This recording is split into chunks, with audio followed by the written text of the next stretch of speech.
जय हिंद साथियों, स्वागत है एक बार फिर से आप सभी का शिक्षा संकल्प के इस YouTube प्लेटफॉर्म पर। कैसे हैं आप सभी दोस्त, एक बार बताइएगा।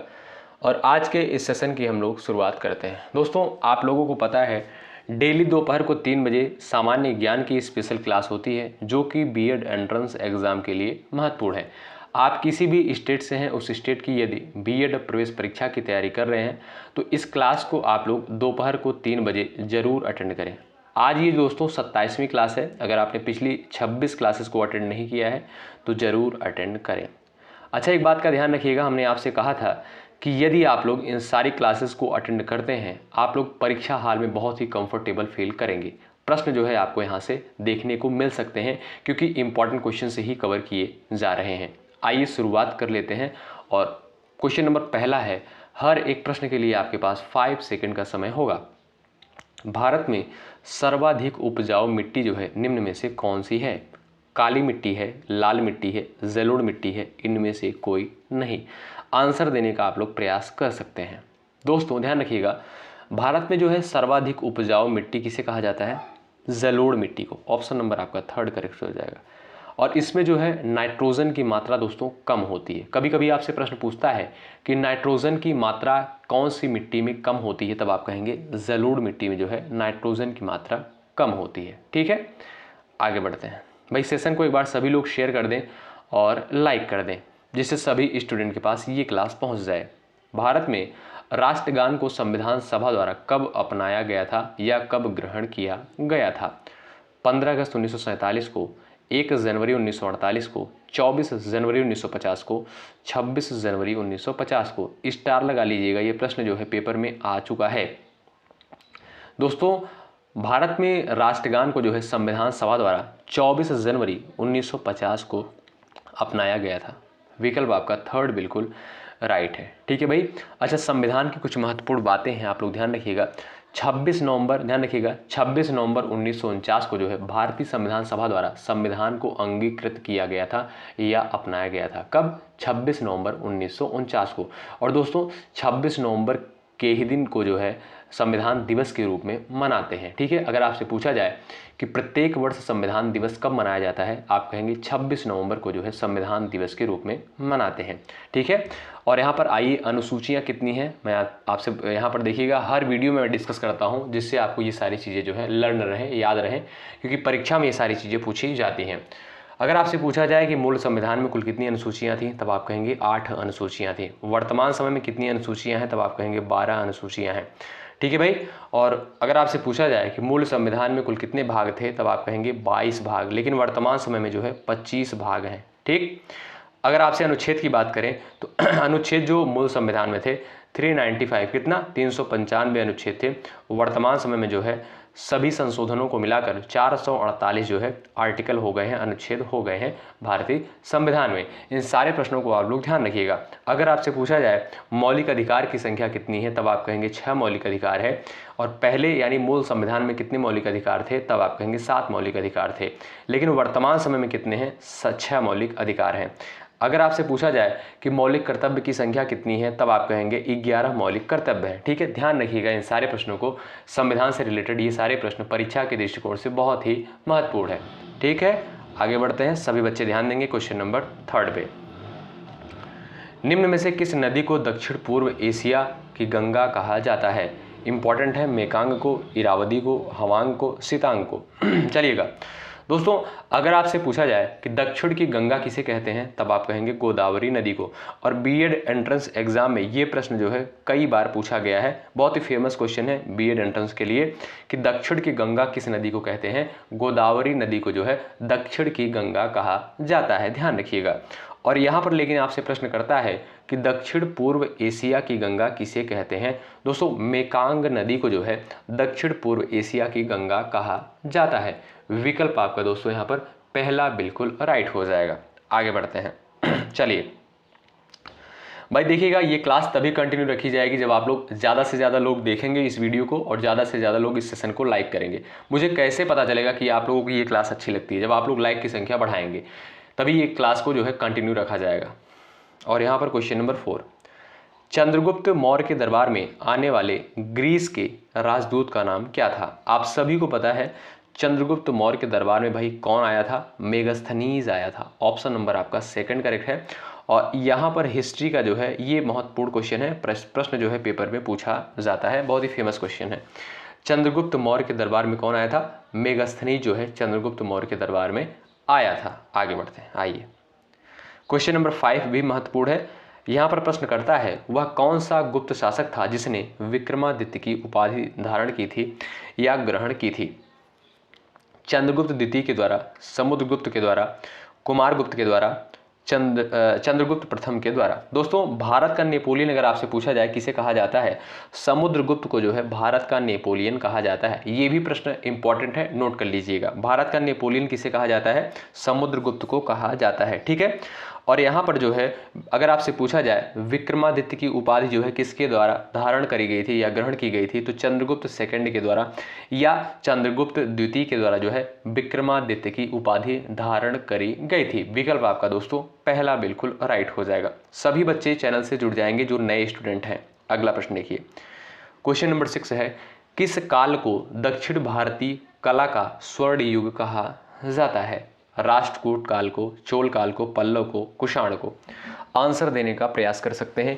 किस काल को दक्षिण भारतीय कला का स्वर्ण युग कहा जाता है? दोस्तों चोल काल को जो है, ध्यान रखिएगा, चोल काल को दक्षिण भारतीय कला का स्वर्ण युग कहा जाता है। ऑप्शन नंबर आपका सेकंड बिल्कुल राइट है। चलिए भाई थोड़ा सा देखिएगा, हम लोग स्पीड के साथ चलेंगे जिससे ये सारे प्रश्न आपके तैयार हो जाएं, ठीक है। मेरा उद्देश्य नहीं है कि आपका ज़्यादा समय बर्बाद हो वीडियो देखने में, ठीक है भाई। तो यहाँ पर 40 प्रश्न हैं पूरे और लगभग आपको 25 से 27 मिनट में ये 40 प्रश्न आपको मिल जाएंगे। आइए, स्वतंत्र समाचार पत्र के संस्थापक निम्न में से कौन थे? Motilal Nehru, Jawaharlal Nehru, Annie Besant, Aurobindo Ghosh. प्रयास कर सकते हैं आंसर देने के लिए आप लोग। चलिएगा भाई दोस्तों, स्वतंत्र समाचार पत्र के संस्थापक कौन थे? ध्यान रखिएगा, मोतीलाल नेहरू। ऑप्शन नंबर आपका ए बिल्कुल राइट हो जाएगा, ठीक है। अच्छा, अगर आपसे पूछा जाए बीएचयू के संस्थापक कौन थे, तब आप कहेंगे मदन मोहन मालवीय। किसके सहयोग से जो है बीएचयू की स्थापना यानी बनारस हिंदू विश्वविद्यालय की स्थापना करी गई थी? तो एनी बेसेंट की सहायता से जो है बनारस हिंदू विश्वविद्यालय की स्थापना करी गई थी। किसके द्वारा? मदन मोहन मालवीय के द्वारा, ठीक है। ये भी प्रश्न महत्वपूर्ण है। अगला प्रश्न देखिए, क्वेश्चन नंबर 8 कहता है ट्रांसफार्मर की खोज निम्न में से किसके द्वारा करी गई थी? किस वैज्ञानिक के द्वारा? वाल्टर हंट, माइकल फैराडे, जी मार्कोनी, स्पेंगलर। 4 ऑप्शन आपके सामने दिए गए हैं। ट्रांसफार्मर की खोज जो है किसके द्वारा करी गई थी? दोस्तों माइकल फैराडे के द्वारा। ध्यान रखिएगा, माइकल फैराडे के द्वारा जो है ट्रांसफार्मर की जो है खोज करी गई थी। अच्छा, कब? अगस्त 1931 में। कब? अगस्त 1931 में जो है माइकल फैराडे के द्वारा ट्रांसफार्मर की खोज करी गई थी। ऑप्शन आपका सेकंड बिल्कुल आपका यहाँ पर दोस्तों करेक्ट हो जाएगा। महत्वपूर्ण है, ध्यान रखिएगा। और आगे बढ़ते हैं हम लोग और अगला प्रश्न आपके स्क्रीन पर लगाते हैं। और अगला क्वेश्चन देखिएगा आपके स्क्रीन पर है, भीमबेटका भारत के किस राज्य में स्थित एक पुरा पाषाण काल गुफा आवास है? बताएं। चलिएगा भाई प्रयास करें सभी लोग। चलिए भाई, भीमबेटका भारत के किस राज्य में स्थित एक पुरा पाषाण काल गुफा आवास है? तो ये अगर आपसे पूछा जाए भीमबेटका जो है ये गुफा आपकी कहाँ पर है, तो आप कहेंगे मध्य प्रदेश में। ऑप्शन नंबर आपका यहाँ पर थर्ड बिल्कुल राइट हो जाएगा। मध्य प्रदेश की रायसेन जिले में। कहाँ पर? मध्य प्रदेश की रायसेन जिले में स्थित है कौन सी? भीमबेटका। आगे बढ़ते हैं, अगला प्रश्न है, सुप्रसिद्ध चित्रवाणी, और यहाँ पर देखिएगा बाणी और ठड़ी किस शैली का है? बता सकते हैं। बूदी शैली है, जयपुर शैली है, किशनगढ़ शैली, कांगड़ा शैली है। दोस्तों एक चित्र है बड़ी ठड़ी, आपने नाम सुना होगा। बड़ी ठड़ी जो है एक चित्र है, आपसे प्रश्न करता है कि यह जो है किस शैली का है?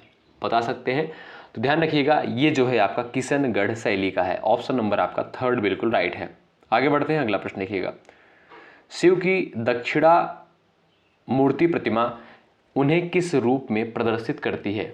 चलिएगा जवाब देने का प्रयास कर सकते हैं। नृत्य करते हुए, शिक्षक के रूप में, ध्यानमग्न, विश्राम करते हुए। चलिएगा, शिव की जो है दक्षिणामूर्ति प्रतिमा जो दोस्तों शिक्षक के रूप में प्रदर्शित करती है। ऑप्शन नंबर आपका यहाँ पर कौन सा करेक्ट हो जाएगा? ऑप्शन नंबर सेकंड बिल्कुल राइट है। आगे बढ़ते हैं। अगला प्रश्न देखिएगा, महात्मा गांधी ने सत्याग्रह की कला को अभ्यास रूप में कहाँ सीखा था? दक्षिण अफ्रीका में, अमेरिका में, इंग्लैंड में और स्कॉटलैंड में। 4 विकल्प आपके सामने दिए गए हैं, प्रयास कर सकते हैं आप लोग आंसर देने के लिए।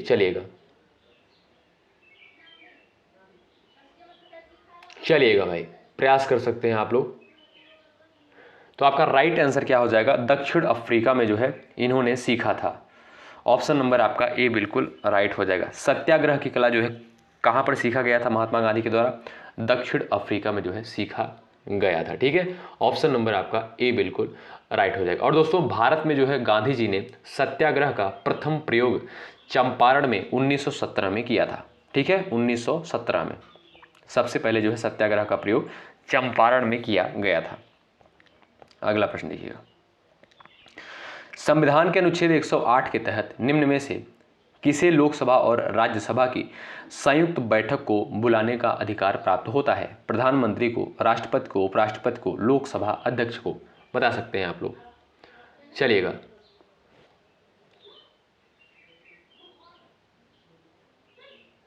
चलिए भाई, दोस्तों लोकसभा और राज्यसभा की संयुक्त बैठक जो है किसके द्वारा बुलाई जा सकती है? ध्यान रखिएगा, राष्ट्रपति के द्वारा। और ये बहुत फेमस क्वेश्चन है, परीक्षा में पूछा जाता है। आगे बढ़ते हैं और अगला पॉइंट देखिएगा, 1975 में भारत द्वारा लॉन्च किए गए प्रथम अंतरिक्ष यान का नाम क्या था? चलिए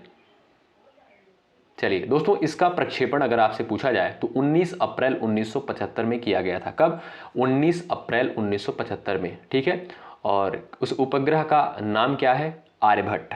ठीक है, आर्यभट्ट। ऑप्शन नंबर आपका थर्ड बिल्कुल राइट है। अगला प्रश्न देखें, भारत का सर्वप्रथम डिजिटल पंचायत वार्ड निम्न में से किस राज्य में है? भारत का सर्वप्रथम डिजिटल पंचायत वार्ड जो है निम्न में से किस राज्य में स्थित है? चलिएगा, तो ये आपका कहां पर है? केरल में, केरल राज्य में स्थित है। पहला ऑप्शन आपका करेक्ट है। आगे बढ़ते हैं, निम्न में से किसका उपयोग करके पीने के पानी का रासायनिक कीटाणु शोधन किया जा सकता है? किसका प्रयोग करके जो है पीने के पानी का रासायनिक कीटाणु शोधन किया जा सकता है? चलिए भाई, दोस्तों क्लोरीन का उपयोग जो है पीने के पानी का रासायनिक कीटाणु शोधन करने में किया जाता है। किसका? क्लोरीन का। ऑप्शन नंबर आपका यहां पर डी बिल्कुल करेक्ट हो जाएगा। विकल्प आपका दोस्तों डी बिल्कुल राइट हो जाएगा। ठीक है भाई, आगे बढ़ते हैं और अगला प्रश्न देखें। अच्छा, इसकी खोज अगर आपसे पूछा जाए कब करी गई थी, तो 1774 में जो है शीले के द्वारा करी गई थी। क्या? शीले जो है एक वैज्ञानिक थे, इनके द्वारा जो है ये खोज करी गई थी 1774 में। अगला पॉइंट देखिए, शिक्षा का अधिकार अधिनियम 2009 का लक्ष्य शिक्षा को मुफ्त तथा अनिवार्य बनाना है। उन बच्चों के अधिकार के निहित हैं जो प्राथमिक स्तर तक के हैं, माध्यमिक स्तर तक के हैं, उच्चतर माध्यमिक स्तर तक के हैं, स्नातक स्तर तक के हैं। क्या आप लोग इस प्रश्न का आंसर कर सकते हैं? चलिएगा,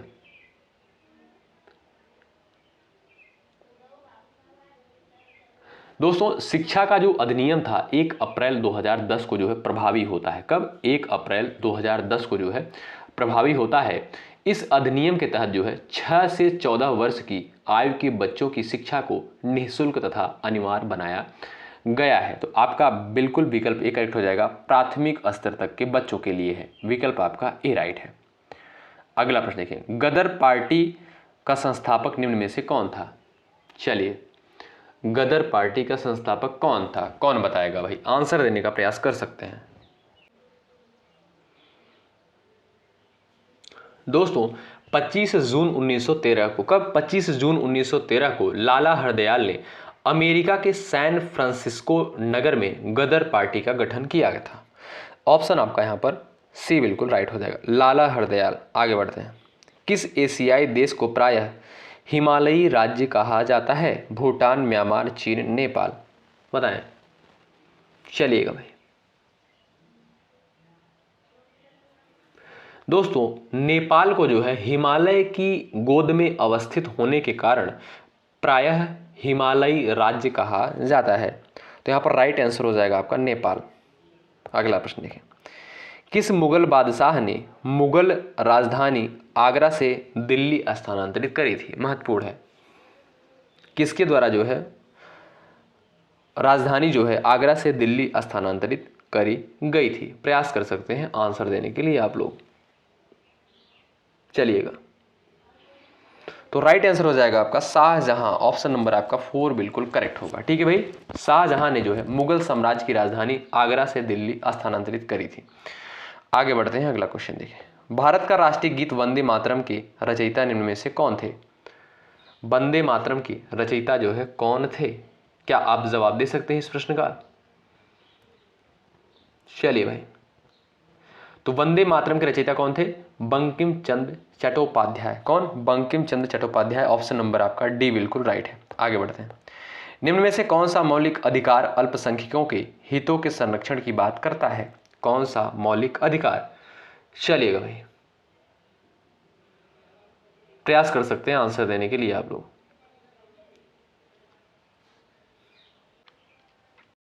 चलिए भाई, निम्न में से कौन सा मौलिक अधिकार अल्पसंख्यकों के हितों के संरक्षण की बात करता है? तो संस्कृत और शैक्षिक अधिकार। ऑप्शन नंबर आपका सी करेक्ट है। ललित कला अकादमी किसके संवर्धन के लिए समर्पित है? ललित कला अकादमी जो है किसके संवर्धन के लिए समर्पित है? चलिए भाई,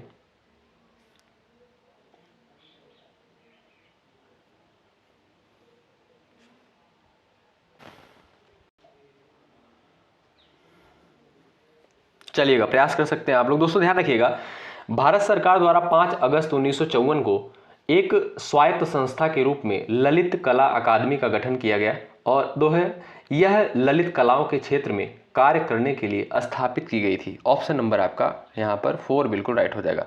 ललित कला अकादमी किसके संवर्धन के लिए समर्पित है? तो ललित कलाओं के लिए। ऑप्शन नंबर आपका डी करेक्ट है। अगला प्रश्न देखिए, संगम योजना का उद्देश्य निम्न में से क्या था? बताएं, संगम योजना का उद्देश्य निम्न में से क्या था? कौन लोग यहां पर आंसर करेंगे? अच्छा, संगम योजना का आरंभ दोस्तों 15 अगस्त 1996 में जो है इसका आरंभ होता है। ठीक है, और इस योजना के अंतर्गत जो है ग्रामीण क्षेत्र में रहने वाले विकलांग व्यक्तियों को समूह में संगठित किया जाता है।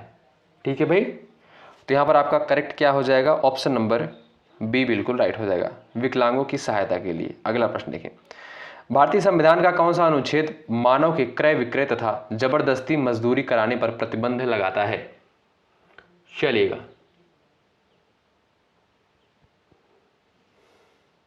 अनुच्छेद 23। दोस्तों ध्यान रखिएगा, अनुच्छेद 23 जो है भारतीय संविधान का ऐसा अनुच्छेद है जो मानव के क्रय विक्रय तथा जबरदस्ती मजदूरी कराने पर प्रतिबंध लगाता है, आर्टिकल 23। अगला प्रश्न देखिए, संविधान के किस अनुच्छेद के तहत भारत का राष्ट्रपति अध्यादेश जारी कर सकता है? वेरी इंपॉर्टेंट प्रश्न है दोस्तों। संविधान के अनुच्छेद 123 के तहत भारत के राष्ट्रपति को किसी भी विषय पर अध्यादेश जारी करने का अधिकार होता है। ऑप्शन नंबर आपका बी बिल्कुल करेक्ट हो जाएगा, अनुच्छेद 123। लॉफिंग गैस किसे कहा जाता है? बताएं, लॉफिंग गैस जो है यानी हंसाने वाली गैस जो है किसे कहते हैं? Nitric oxide, nitrous oxide, carbon dioxide, इनमें से कोई नहीं। तो दोस्तों हंसाने वाली जो गैस होती है उसे कहते हैं नाइट्रस ऑक्साइड, यानी ऑप्शन नंबर आपका यहाँ पर बी करेक्ट हो जाएगा, N2O, जिसका जो है फार्मूला होता है यानी रासायनिक सूत्र होता है। नाइट्रस ऑक्साइड लॉफिंग गैस कैसे कहते हैं? इसे जो है हंसाने वाली गैस कहते हैं। स्कर्वी रोग जो है निम्न में से किस विटामिन की कमी के कारण होता है? बताएं, स्कर्वी रोग निम्न में से किस विटामिन की कमी के कारण होता है? कौन बताएगा भाई? चलिए, प्रयास कर सकते हैं आप लोग आंसर देने के लिए। दोस्तों विटामिन सी को जो है एस्कॉर्बिक एसिड के नाम से भी जाना जाता है। और ध्यान रखिएगा, स्कर्वी रोग जो है निम्न में से किस विटामिन की कमी के कारण होता है? विटामिन सी की कमी के कारण। ऑप्शन नंबर सी बिल्कुल राइट हो जाएगा। और हमने आपको बताया कि विटामिन सी को जो है एस्कॉर्बिक एसिड के नाम से भी जाना जाता है और यह जो है पानी में घुलनशील विटामिन है और इसकी कमी से स्कर्वी रोग होता है। आगे बढ़ते हैं, भारत में निम्न में से किस क्षेत्र में शीतकाल में वर्षा होती है? किस क्षेत्र में जो है शीतकाल में वर्षा होती है? चलिएगा, जवाब दे सकते हैं आप लोग। भारत के निम्न में से किस क्षेत्र में शीतकाल में वर्षा होती है? दोस्तों, भारत के उत्तर पश्चिम क्षेत्र में पश्चिमी विक्षोभों के कारण शीतकाल में वर्षा होती है। तो किस क्षेत्र में? उत्तर पश्चिम में। किसके कारण होती है? पश्चिमी विक्षोभ के कारण जो है उत्तर पश्चिम में ठंड के समय में वर्षा होती है भारत में। आगे बढ़ते हैं भाई। सेशन को आप लोग लाइक नहीं कर रहे हैं, क्या बात है भाई? लाइक करने से मैं आपसे कोई चार्ज नहीं लेता हूं, तो आप लोग कृपया करके भाई लाइक कर दे सेशन को, जिससे सभी स्टूडेंट के पास ये क्लास पहुंच जाए। आप सभी के लिए इतना मेहनत किया जा रहा है, आपका कर्तव्य बनता है सेशन को लाइक करें। और यदि आप चैनल पर नए हैं, जुड़े जरूर आप लोग, सब्सक्राइब करके बेल आइकन को अवश्य प्रेस कर लें। जो भी साथी टेलीग्राम चैनल से नहीं जुड़े हैं, वे लोग टेलीग्राम चैनल से जुड़ जाएं। इस वीडियो के डिस्क्रिप्शन बॉक्स में लिंक दिया गया है टेलीग्राम चैनल का। आगे बढ़ते हैं।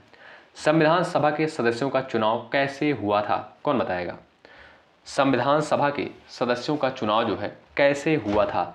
सीधे जनता के द्वारा, भारतीय राष्ट्रीय कांग्रेस के नामांकन द्वारा, भारतीय राज्यों के शासकों से नामांकन द्वारा, प्रांतीय सभाओं द्वारा। दोस्तों ध्यान रखिएगा, संविधान सभा के सदस्यों का चुनाव जो है प्रांतीय सभाओं द्वारा हुआ था। ऑप्शन नंबर आपका 4 बिल्कुल राइट है। भारत छोड़ो आंदोलन कब आरंभ हुआ था? कौन बताएगा? भारत छोड़ो आंदोलन जो है कब आरंभ हुआ था? देखते हैं किसका किसका आंसर आता है। भारत छोड़ो आंदोलन, तो राइट आंसर दोस्तों क्या हो जाएगा आप लोग बता सकते हैं? भारत छोड़ो आंदोलन। दोस्तों भारत छोड़ो आंदोलन जो है कब आरंभ हुआ? 1942 में। किसके द्वारा किया गया? महात्मा गांधी के द्वारा। ऑप्शन नंबर 3 करेक्ट है। भारतीय राष्ट्रीय कांग्रेस की प्रथम महिला अध्यक्ष कौन थी? एनी बेसेंट, कमला नेहरू, सरोजिनी नायडू, विजय लक्ष्मी पंडित। भारतीय राष्ट्रीय कांग्रेस की पहली महिला अध्यक्ष जो है कौन थी? आपसे सीधा प्रश्न पूछता है पेपर के लिए। दोस्तों करेक्ट आंसर आपका हो जाएगा श्रीमती एनी बेसेंट जो थी, ये जो है भारतीय राष्ट्रीय कांग्रेस की जो है पहली महिला अध्यक्ष थी। अच्छा, आप लोग बताएंगे कि भारतीय राष्ट्रीय कांग्रेस की स्थापना जो है कब करी गई थी? कौन कौन बताएगा? जिसका आंसर सबसे पहले आएगा उनका आंसर भाई कॉमेंट बॉक्स में पिन कर दिया जाएगा, ठीक है। अगला प्रश्न देखिए, टीपू सुल्तान की राजधानी क्या थी? कौन बताएगा? टीपू सुल्तान की राजधानी क्या थी? सेरिंगपट्टनम, श्रीरंगपट्टनम, बेलूर, इनमें से कोई नहीं। टीपू सुल्तान की राजधानी कौन सी थी? श्रीरंगपट्टनम। ऑप्शन नंबर आपका बी करेक्ट है। अगला प्रश्न देखिएगा, निम्न में से किसने भारत में अंग्रेजों का सर्वाधिक विरोध किया था? मराठा के द्वारा, मुगल के द्वारा, राजपूत के द्वारा, सिख के द्वारा। बताएं, निम्न में से किसके द्वारा जो है अंग्रेजों का सर्वाधिक विरोध किया गया था? दोस्तों सबसे ज्यादा यदि देखा जाए तो विरोध जो है मराठा के द्वारा किया गया था। ऑप्शन नंबर आपका ए करेक्ट है। अगला प्रश्न देखिए, होम रूल आंदोलन किसने प्रारंभ किया था? होम रूल आंदोलन जो है किसके द्वारा प्रारंभ किया गया था? आंसर देने का आप लोग प्रयास कर सकते हैं। चलिए भाई, दोस्तों अगर देखा जाए होम रूल आंदोलन की शुरुआत जो है 1916 में जो है करी गई थी। किसके द्वारा करी गई थी अगर आपसे पूछा जाए तो एनी बेसेंट और लोकमान्य तिलक दोनों लोग शामिल थे, ठीक है, इस आंदोलन में। ठीक है भाई, आगे बढ़ते हैं और अगला प्रश्न देखें, रॉलेट एक्ट जो है भारत में कब लागू किया गया? रॉलेट एक्ट जो है भारत में कब लागू किया गया बता दीजिए आप लोग। बेहद इंपॉर्टेंट प्रश्न है परीक्षा के दृष्टिकोण से। रॉलेट एक्ट भारत में कब लागू किया गया बताएं? 1909 में, 1919 में, 1930 में या 1942 में? तो भाई राइट आंसर हो जाएगा आपका क्या? 18 मार्च 1919 को जो है रॉलेट एक्ट लागू हुआ। कब? 18 मार्च 1919 को। ऑप्शन सेकंड करेक्ट है। अगला प्रश्न देखिए, निम्न में से किन्हें गांधी जी ने अपना राजनीतिक गुरु माना था? गोपाल कृष्ण गोखले, राजा राम मोहन राय, रविन्द्रनाथ टैगोर, इनमें से कोई नहीं। चलिएगा, प्रयास कर सकते हैं। दोस्तों अगर आपसे पूछा जाए कि ब्रह्म समाज की स्थापना किसके द्वारा करी गई थी, तब आप कहेंगे राजा राम मोहन राय के द्वारा ब्रह्म समाज की स्थापना करी गई थी, ठीक है। और अगर आपसे पूछा जाए कि आर्य समाज की स्थापना किसके द्वारा करी गई थी, तो आर्य समाज की स्थापना जो है स्वामी दयानंद सरस्वती के द्वारा आर्य समाज की स्थापना करी गई थी। अच्छा, एक क्वेश्चन का जवाब आप लोग करेंगे, आप लोग जवाब करेंगे कि रविन्द्रनाथ टैगोर को जो है नोबेल पुरस्कार से कब सम्मानित किया गया था, ठीक है। और लेकिन इस प्रश्न का राइट आंसर आपका हो जाएगा कि गांधी जी ने जो है अपना राजनीतिक गुरु किसे माना? गोपाल कृष्ण गोखले को। पहला ऑप्शन आपका राइट है। अगला प्रश्न है, केंद्र राज्य संबंध किस अनुसूची में है? बता दीजिए भाई। चलिएगा, केंद्र राज्य संबंध किस अनुसूची में है? जवाब दे देने का प्रयास कर सकते हैं। केंद्र राज्य संबंध किस अनुसूची में है? 7, 8, 6 और 9।